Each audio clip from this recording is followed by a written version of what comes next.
So, what's the news? I think I'll let the chief of staff do the honors. Well, when I found out that a surgeon of Dr. Devlin's renown and stature was here in town, I just took it upon myself to ask him to stay for a while. How did you know he was in town? Well, actually, I was curious about the hospital, and I thought I'd come by and check it out. I ran into Alan. And you asked Dad to stay?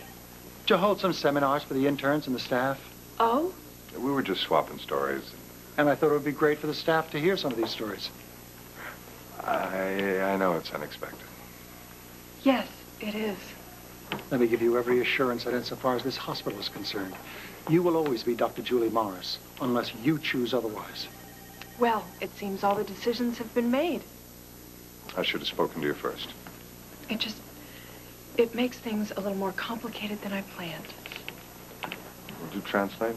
Is she telling me I'm going to be cramping her style? I have no idea. I'm going to let the two of you talk privately. I'm out of here. Are you tired of me already? You know I'm not. But you know I have to do this alone. No nepotism, no favors. What's changed? You'll be right here. I can keep your secret just as well here as I can in Chicago. Trust me. Of course.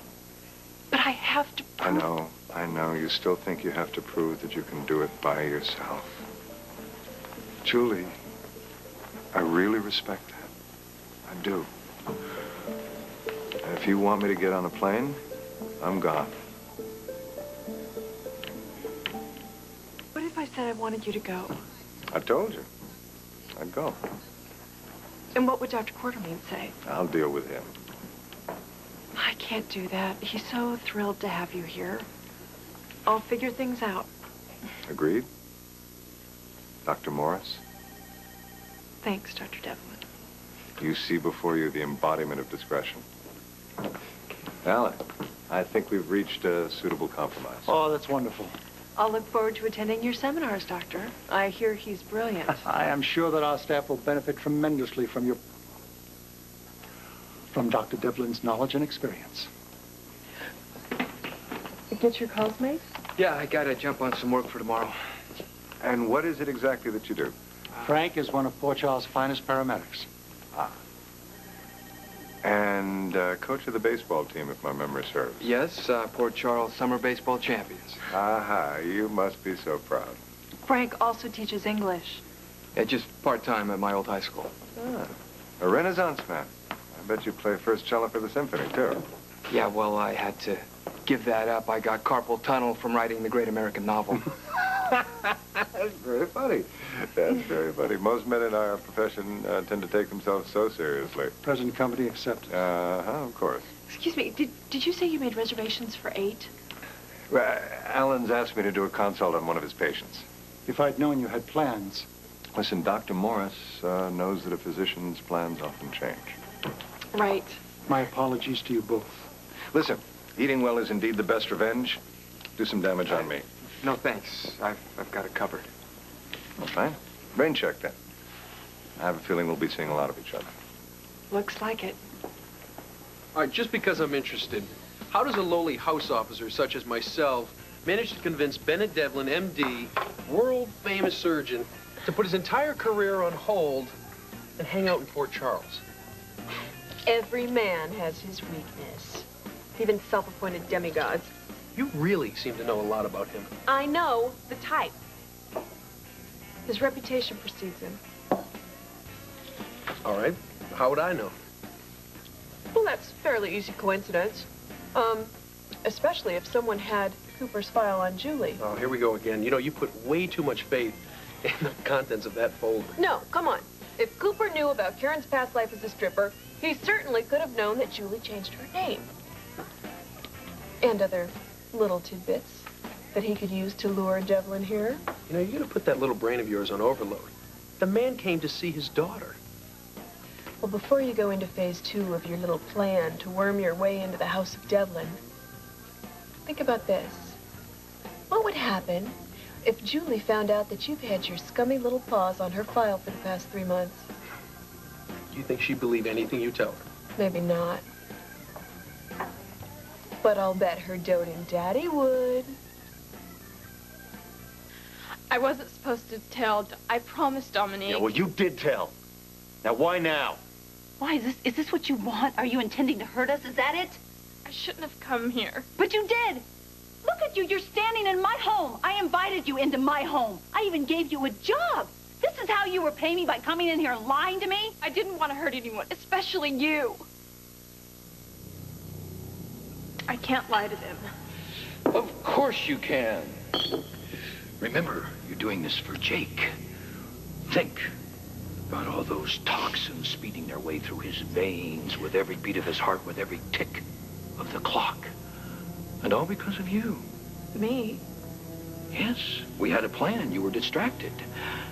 Are you paying attention now? Yes. Good. Let's see. Here we go. This was all Dominique's idea, but she was so ill, so fragile, she was afraid of introducing her cancerous cells into her best friend, Danielle. She was afraid. Yes, she was afraid, but still filled with a desire, with a need to spawn with that buffoon she married. So she needed another donor, one who'd have a close genetic link to hers. And all of this was done for love. Dominique had just found out that I existed, and I had just found out that Avery Stanton was my father. It was right after my mother died. Her death came very sudden. I was a mess. And then I met the sister that I had always fantasized about having. After we compared our life stories and pictures, she told me she was dying. I mean, to find someone and then lose them, it just all happened very fast. Sounds like it. She asked me if I would help her husband have a child. I couldn't say no. You would do the same thing, right? You did not meet Dominique. She would have told me that. The woman she asked to carry her child. Look at you. I liked you. I was trying to be your friend. I even thought you acted and looked like Dominique. But you don't, not at all, because Dominique would never be and do something so cruel and so hateful as you're trying to do. I don't even want to look at you. Get out of my house. I'm not listening to anything. Lucy! I want you to leave right now. Lucy, I please! said leave now! Get out!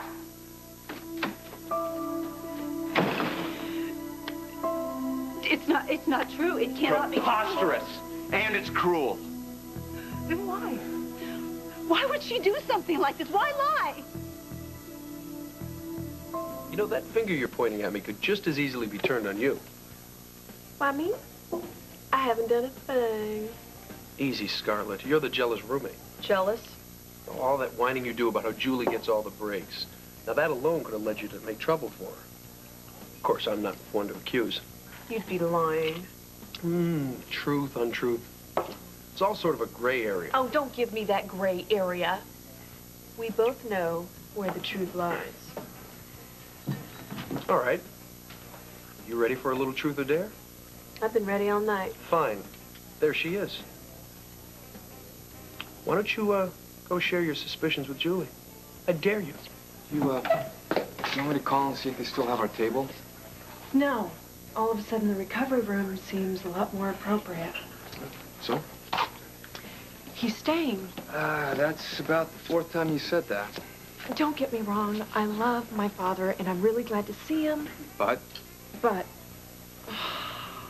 I love him. I really do. Maybe not some of the things he does. Did you like him? Oh, I don't know him yet. Frank. Hey, look, all you need to know about me is that I'm on your side. Hey. You want a drink? Too bad I already used my Get Ripped on Martinis card. Ginger ale. Perfect. I better get this over with. Hi, guys. Hi. Hey. Julie, wow. Oh, our black tie optional tonight? I should have stopped her after the second round. You want to pull off a chair? No, thanks. I have something to tell you. You two and Frank are the only ones who know who my father is, and I really need to keep it that way. My lips are sealed. Safe with me. Thanks. I wouldn't freak out under different circumstances. Different circumstances? He's going to be staying in Port Charles for a while. I thought he was only supposed to be here for a couple days. No. He spoke to Dr. Quartermain. He's going to lead some seminars at the hospital. Oh, that's terrific. Yay! Team. I don't know what I'm going to do yet about everything, so if you could not say anything... Anything about what? Thanks. I have to go. Where? Work. I thought she was off tonight. She is. I should get going, too. My bed's starting to miss me. You have fun. Thanks, Chris, really. Bye.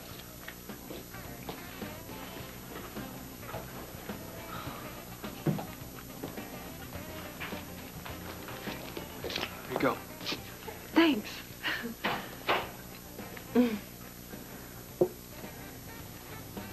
Hey, you don't have to pretend for me. He's staying. So what now, Dr. Morris?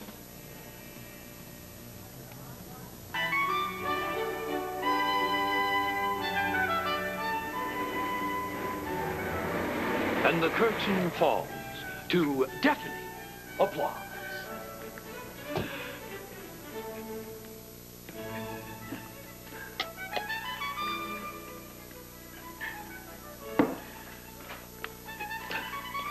So, how did it go? Did you get a standing ovation? You bastard. Why, thank you. I'm sure you were brilliant. Cheers.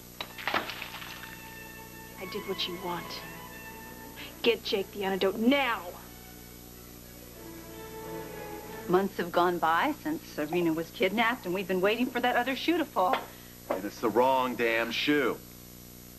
Are you all right? I'm furious.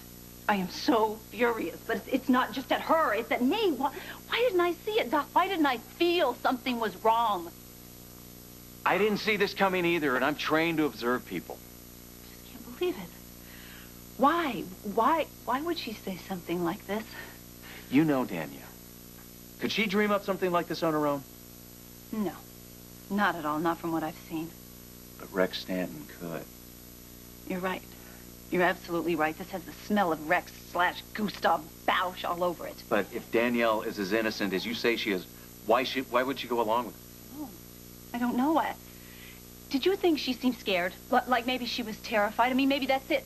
Maybe this Rex has some sort of twisted, sick hold on her, like a Manson or a Jim Jones or somebody. I wonder. I blew it, didn't I? I was supposed to stay calm, right? I was supposed to stay cool, calm, and collected, just be investigative, get some information, but I couldn't. Not when she was pretending to be Serena's mother. But could Dominique have done something like that to Scott? No, absolutely not. Scott. Right. I am so glad he wasn't here. I don't know what he would have done to her. You know, he would have killed her. Serena is everything to him. You know that, and it's the only piece of Dominique he has left. That's what I was thinking. He's gonna be home soon. And we'll have to tell him. I know. But how? I'd like to say I'm just fine with my father staying in town. But you're not. I didn't expect him to hang around more than a day or two. But he's actually going to be conducting seminars at the hospital. I can't believe he went and spoke to Quartermain without telling you he's going to do it. I'm sure it was just a coincidence. People ask him to do these things all the time. Can you trust him not to blow your cover? He knows how important it is for me to be Julie Morris. Hey, you guys. Hey, Matt. How's it going? Good. How are you? Good. Can I buy you a beer or a rice milk? Oh, no. No, thank you. It's bedtime. You said that hours ago. Oh, well, I have a lot of reading to do, so. Where do you get your energy after the day we put in at the OR? Oh, I had an easy day. Yeah, the senior surgical resident made sure of that. See you guys later. Night. Take care, man. Yeah. Hey, aren't you supposed to be working? I'm on a break. Oh, really? How's the ER? Quiet. Are we referring to the same place? Well, the patients are keeping me busy, but without my flock of interns, there's a lot less to do. Oh, is that why you're here? You're getting your intern fix? No, actually, I was thinking about a turkey sandwich. Oh. But if I suddenly have an overwhelming need to bond with any of you, I'll know where to find you. Yeah, right. In that warm, nurturing place we all affectionately call the operating room.